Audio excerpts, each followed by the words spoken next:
Thank you so much, Mr. Husaini, for joining us on the news. Thank you. But I'm sure you watched the analysis by one of our reporters, correspondents right here. And of course, it's 10 years after the Chibok abduction. With all that has been said so far and interactions with the parents, what are your thoughts?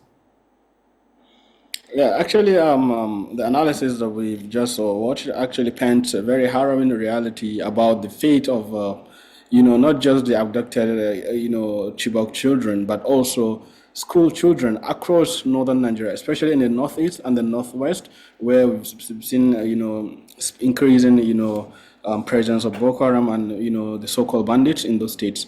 And on another line, also there is also the issue of despair, like lack of hope in those communities, in those parents about the possibility of getting their children back. So a lot of actually communities, a lot of parents actually have lost hope, not just hope, but they have also lost confidence and trust in the government to actually protect them or to secure the release of their children. So it is kind of a very, very tragic situation that they live through every day, knowing that they cannot count on their government to protect them.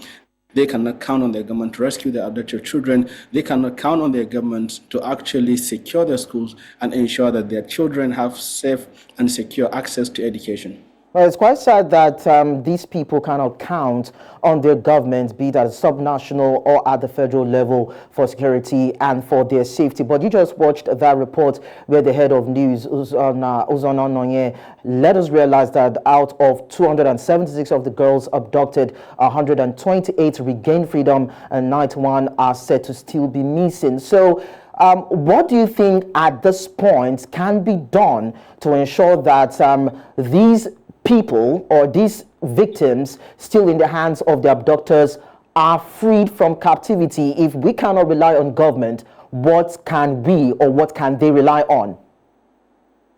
So actually, it is actually a very complicated task, to engage in any, heritage rescue in Nigeria. If you look at, usually they used to say the first 48 hours of after abduction, they are the most critical.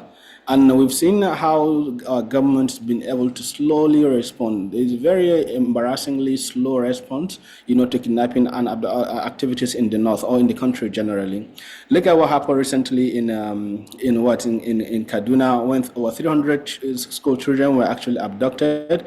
Even the number was disputed by security agencies, but they transported them from actually Kaduna State and they were rescued in Zamfara. So you can imagine the distance, hundreds of kilometers from Kaduna to Zamfara State, and there was no any intervention, no any attempt to intervene or to rescue those kids. And that was the same thing that happened in Chibok. It took 15 days, 2 weeks for the government to actually acknowledge the abduction, to actually take responsibility. So which means if the government had acted actually quite, forcefully and immediately, then a lot of those things would have been prevented. So definitely now we're talking about the aftermath of 10 years of a tragic abduction of school children. How are you going to ensure the relief? For me, I believe it's not going to be an easy task actually accounting for all the kids, because if you look at the metamorphosis that actually happened within Boko Haram itself, Shekau is dead. His own ISWAP group, his own Boko Haram group has actually been decimated. There is another rising ISWAP bloc also in the field, in the arena. So there are a lot of changes within the conflict area in the northeastern Nigeria, and for you to actually it is actually difficult to actually determine or to who are actually the major actors or what are the fates, of those kids. Like we know the kids have been scattered across different commanders. Some of them might have been dead. Some of them might have actually moved from different places, operating either from Sambisa or the Lake Chad Basin. So there are a lot of, or even outside Nigeria, in our border with Cameroon or Chad. So there are a lot of, dynamics and a lot of factors that are making this very, very complicated. So I think the first thing actually is for intelligence agencies to determine the status of, those kids. But I think it's going to be very, very difficult, extremely difficult for us to be able to account for all the about 96, still missing kids from Chibok. Well, you said that intelligence reporting would help, but then we have seen, you said it's also difficult, but then we have seen that these bandits or these kidnappers brazenly would do a video record themselves and post it on social media platforms. And we know that these digital footprints have IP addresses, and they also have coordinates by which our security operators can use to trace these criminal elements to where they are. So when we have this cloud of weaknesses, as I could put it, why is it still hard for these people to be nipped? Why is it hard for them to be surrounded and arrested and have those who they have kidnapped rescued? So actually, this is one of the intriguing things about the whole war on terror, on banditry and other form of criminalities. Because with my little experience, with security, surveillance, and all that, I know we never lack in intelligence gathering or intelligence capabilities. Usually, the movements have been monitored, security reports have been sent to the relevant authorities. What we are very poor at is actually taking actions, making decisions. So it is one thing for actually our intelligence agencies to discern intelligence and transfer it to the relevant authorities. But it's another thing for those responsible for acting on that intelligence to actually act on it. And that's where the difficulty is. And I think the major problem we have is lack of accountability. So Chibok is happening. We have seen videos of bandits actually, on Boko Haram members, celebrating Salah and all that thing. But nobody actually is being held accountable for failure to act on this intelligence. So definitely you have troves of intelligence being passed across to political and administrative bureaucratic actors, but they are not acting on this. So, and at the end of the day, you see it paints a picture of the government either enabling those activities or allowing them to actually fester freely.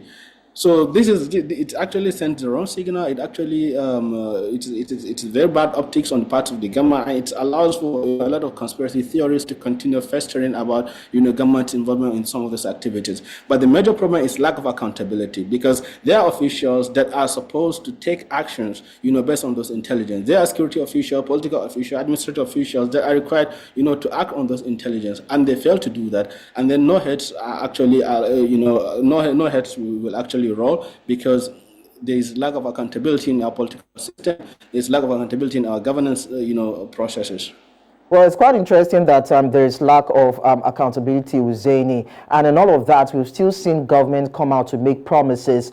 Even also, the security chiefs have also said they are going to deal with the issue around the security in the country. The National Security Advisor, Andrew Badu, in a recent meeting with the Senate, said that there are plans on ground to tackle insecurity, banditry, and kidnapping in the country. But then we've not seen any concrete steps being taken to rescue the remaining of the Chibok victims and those who have been documented to have been kidnapped. So the issue around kidnapped, those who are still in captivity, is this a forgotten case? Or is there probably a light at the end of the tunnel, a form of hope that people can still hold on to, that those who have been abducted might still find a way to be released?